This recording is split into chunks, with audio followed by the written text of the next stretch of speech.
I wanted to jump on here and show you a couple exercises that were great for glute strengthening. So, biggest thing about this is we're going to start with a normal bridge and then build off of that. So, lying on your back, knees up, feet flat on the floor. You're going to inhale, exhale, draw the belly in, bridge up, so squeezing the glutes, driving through your heels. Hold for about 10, and then go ahead and come on down. I do like bringing the heels as close to my hips as possible. That's going to engage the glutes the most.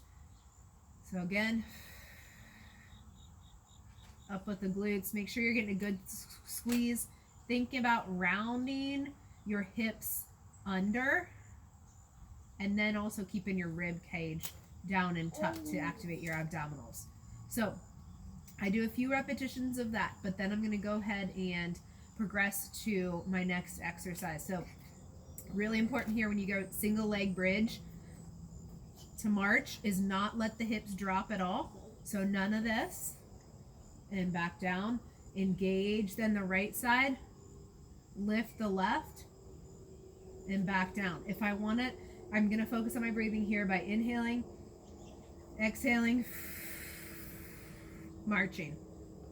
Inhale, exhale, marching. Holding my hips like this, just kind of touching my fingers, that area helps a lot because where my thumb is at is the muscle that you want to be engaging on the leg that's stabilizing you. Good. Still driving through the heels. You'll feel this gets kind of the small of the back. You'll feel it through the front of your abdominals. Okay, so that's level 2 besides just the regular bridge. Level 3 is actually going to be, you're going to get that good hold at the top, check your ribs, make sure you're not overarched, but you're as high as possible at the hips that you can be without sacrificing arching your back. So engage the abdominals. I'm going to march up, out, up, and down. Nice and slow.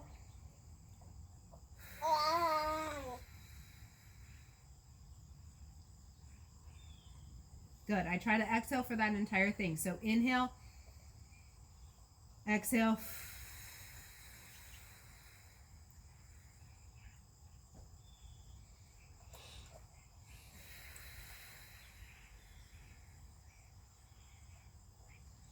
Make sure as you extend the leg out, you're not losing the hips and dropping. You're still driving heavily through that opposite heel and coming back down.